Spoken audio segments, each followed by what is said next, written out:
Hi, I'm Caren. Welcome to Texas Farmstead Living.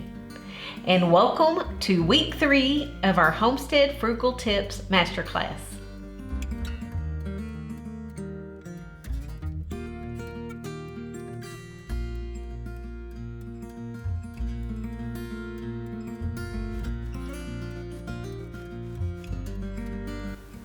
We're in week 3 of our 7-week series.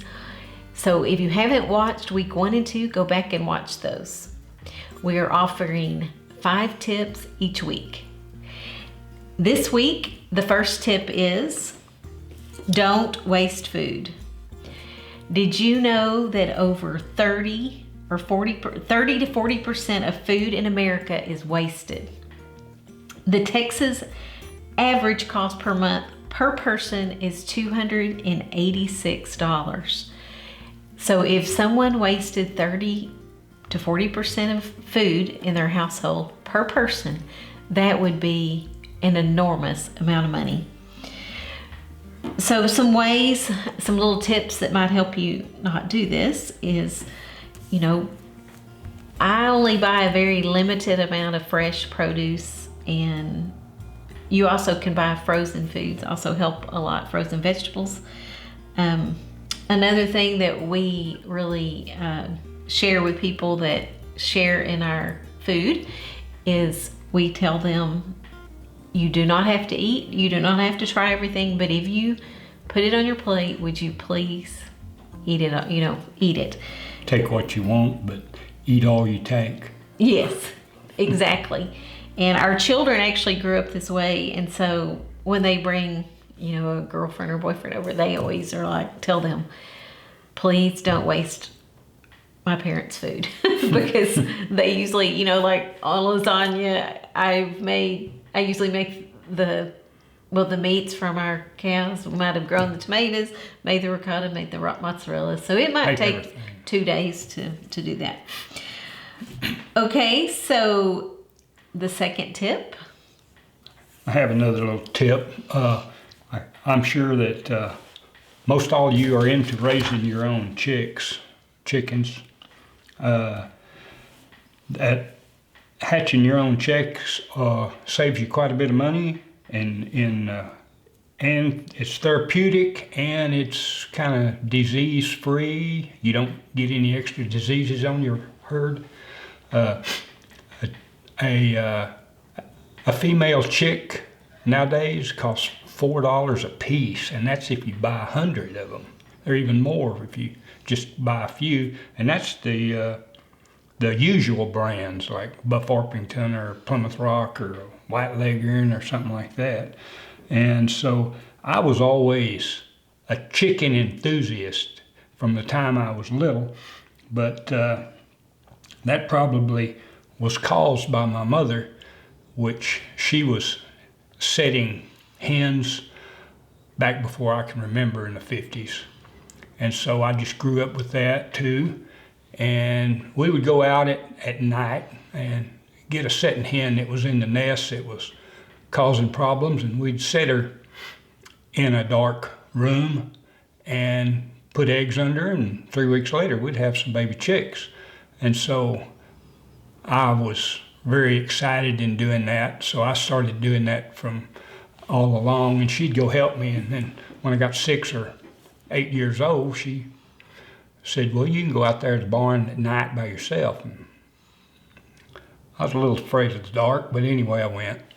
And so we had a whole lot of chickens at that time, and we had some little crossbreds and stuff, and so we had a lot of setting hens. For some reason back then, there were more than what they are today.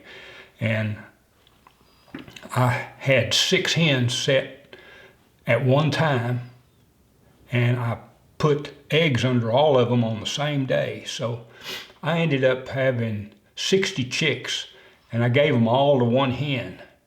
And I thought that was neat, giving them all to one hen, because I was planning on setting those other hens back and getting some more chicks out of the ones and leave them setting. That might not be a good idea though, leave them setting too long. But I was a little, anyway, I had went down to my grandfather's house and picked up a bunch of old lumber. He had a bunch of buildings falling down, and he had bent nails everywhere and old tin, probably from old dilapidated chicken houses.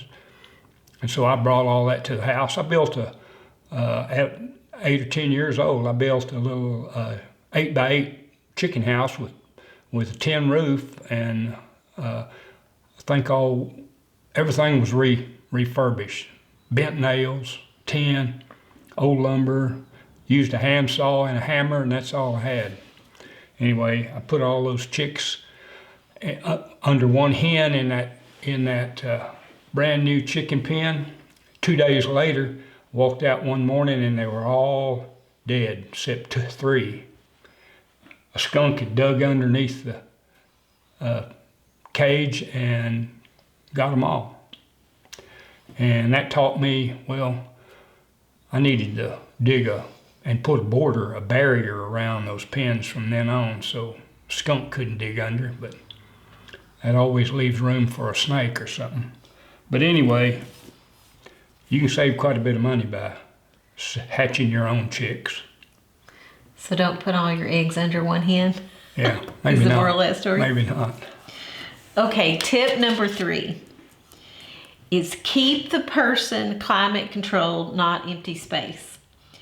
Now, I learned this from a friend that lives in Africa, and he was always amazed that we would keep all of our square footage climate controlled all the time. So he suggested that you just, that when you're doing that, just picture dollar bills flying out the door, and that it'd be, better to focus on the person. So some ways that we do that is we have a kitchen area that's a living area, and every winter Mr. Roofer brings in a propane heater, and we just keep that area heated, and we don't really ever turn on our central heat. Also, another thing I learned about this when my children were little, when I left Dallas, I kind of jumped right into homesteading in an unheated home. So we had this huge winter, maybe 2004, and there was ice everywhere.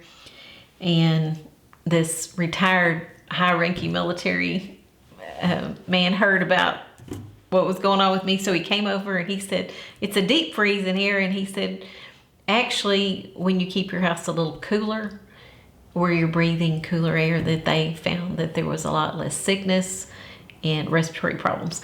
So we just wear lots of sweaters. You see me wear these wrap shawls that I knit. And we just, in the winter, we keep a lot of clothing on, and we keep it very cool. In fact, we use down comforters at night. So that really helps. Another, thing when you're building a home is these 1870s, 1880s homes were built with not having air conditioning in Texas in mind. Right. And I actually have always lived in an older home. So you just change, what I did when I first moved here, I didn't have air conditioning. We would just use like a window unit for sleeping in a bedroom. And actually, if we ever build another house, we'll use the, either mini splits or units that are in the wall, and I'll just keep, areas cool, like when we're sleeping, right? Yeah, I had nothing when I grew up. Yeah, Mr. Roofer, so that another part of that story is he... no air conditioning whatsoever. Yeah, his mother still does not. But your room was the screened porch. Yeah, outside. I slept outside on the porch. Yeah, your whole life. Screened porch. Yes, so you didn't really ever... And so it's possible, but that house was set up for... It was tall ceilings. For no air conditioning. A lot of ventilation. Mm-hmm. In these older homes, I don't know where each of you live, but we always put a screen porch on all of our houses because that does help a lot. And in those days when my kids were little, what we would do is we just planned our work early in the morning, and then we would stay outside and play in the water and eat watermelon all afternoon when it was hot. We did not do work. So there's some little tips that might help you. Yeah. So number 4. Number 4. I've been a contractor all my life, and we've lived around in some places that we bought or redid. And I've been trying to tell all of the prospective owners to keep their electric meters in a central location so that you can run your electricity from that one meter, like from your well or where you want to locate your house or your well.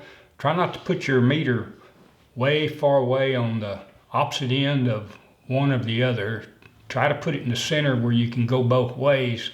Not much over several hundred feet is a good example, because when you are putting in electric meters, that is a fee that is forever. I mean, that's $28, $30 a month for the rest of your life if you want a meter there, and just cut part of that expense out right away. If you can think about a little thing like that, grows into a lot of money over years.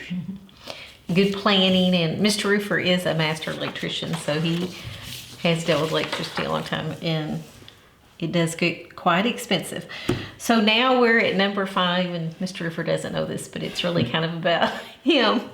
Is if you've seen Mr. Roofer in some of the past videos, this is Sunday. This is our church clothes. So he has a few shirts that are not his uniform. Yeah. And that's because every year my mother will give him a shirt for Christmas. And so, but other than that, there's absolutely no buying. So what he does is he wears Wrangler jeans and a regular snap blue shirt, work shirt, and he wears it every day. And he wears the same kind of work boots. They're like lace up boots. So there's not a lot of decisions or money tied up. And what we do is we watch for sales. If we see that the jeans he wears or the shirt, if they're a good price, we just can buy a lot of them for years worth. He doesn't have to go shopping, and it doesn't have to be a problem. And it just makes life easy. We watch the way we even do the laundry. We wash that all together after a certain number of days. It just works great. And it does save a lot of money. And so he reserves one day a week. He wears a shirt like that. And then if we are like at a resale place also, it's not too often we are, but he knows what size, or I know what size. There's just none of this, because all the time I see people buy things without that person there, and it doesn't fit, and it is just, for people like us, it's a lot of trouble to return items. So that makes life easy. Yeah. Now, coming from that is, I told you previously that I worked at Neiman Marcus, so I did kind of have to work out of being clothes horse to what I am today. So what I do is, I pretty much know that in the mornings I'm just going to throw some overalls on to go milk.